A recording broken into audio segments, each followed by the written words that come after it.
अनुपमा के लौटते ही गौतम गांधी की शामत आनी शुरू हो जाती है। वह भूल जाता है कि वह राही और प्रांसी पर हाथ भी नहीं उठा सकता। जब राही अपनी बेटी प्रांसी को लेकर अनुपमा से मिलने जा रही होती है, तभी वहां गौतम गांधी आ जाता है। वह उसे रोकने की कोशिश करता है और बदतमीजी भी करता है। इसका नतीजा ये होता है कि अनुपमा का थप्पड़ उसके गालों पर पड़ने वाला है। सुपरहिट सीरियल अनुपमा का आने वाला एपिसोड काफी इंटरेस्टिंग और धमाकेदार ट्विस्ट लेकर आने वाला है। अनुपमा के लौटने से न सिर्फ शाह परिवार में खुशी की लहर दौड़ती है, बल्कि माही को भी हिम्मत मिलती है और जस्सी भी काफी खुश नजर आती है। वहीं सिर्फ दो लोग दुखी होते हैं, तोशु और पाखी। दूसरी तरफ कोठारी परिवार में भी हलचल मची हुई है। यह हलचल सिर्फ अनुपमा के लौटने से नहीं, बल्कि गौतम गांधी के बदतमीज रवैये की वजह से है। वह जिस तरह प्रांसी को ट्रीट कर रहा है, जैसे उसे बांध कर रखना चाहता हो, और जिस तरह वह राही के साथ व्यवहार करता है, उससे इस बार उसका आमना सामना सीधे ख्याति जी से हो जाता है।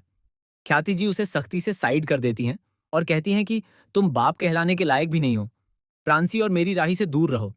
अगर दोबारा उनकी तरफ हाथ बढ़ाया तो हाथ काट दूंगी। इसके बाद राही अपनी बच्ची को लेकर अनुपमा से मिलने चली जाती है, लेकिन घर में घमासान मच जाता है।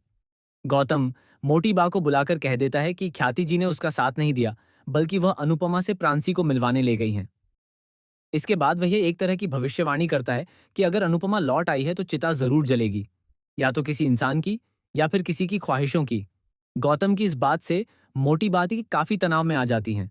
उन्हें डर लगता है कि कहीं घर में कोई अनहोनी न हो जाए। गौतम गांधी जो भी कहता है, उसके पीछे कुछ न कुछ मतलब जरूर होता है।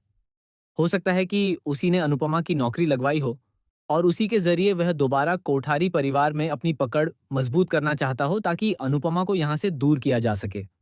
क्योंकि जब तक अनुपमा यहां रहेगी, गौतम के लिए अपनी चालें चलना आसान नहीं होगा।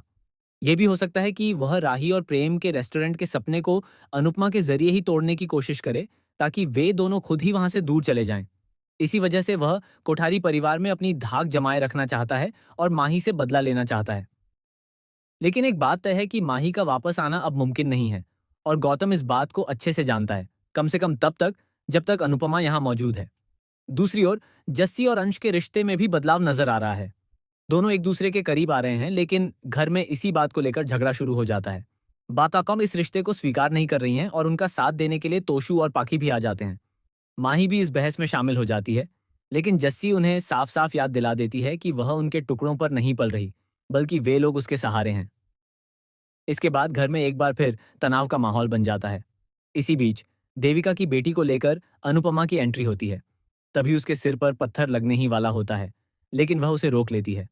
फिर वह पाखी से कहती है कि तुम्हें तो माँ की जरा भी चिंता नहीं है, तुम्हें तो बस किसी का सिर फोड़ना है। लो, अगर नहीं फूटा तो दोबारा मारकर फोड़ दो। अब सभी जानते हैं कि अनुपमा के लौटने से घर में कुछ न कुछ बड़ा घमासान जरूर होगा। लेकिन क्या होगा जब वह प्रेम के हाथों में उसके रेस्टोरेंट का रिजेक्शन लेटर थमा देगी और उसे लाइसेंस देने से मना कर देगी? क्या प्रेम को खुद को साबित करना होगा, या फिर अनुपमा की जिद के आगे उसे झुकना पड़ेगा? अपनी राय कमेंट बॉक्स में जरूर बताएं, और ऐसे ही धमाकेदार ट्विस्ट जानने के लिए चैनल को सब्सक्राइब करें। मिलते हैं अगली वीडियो में।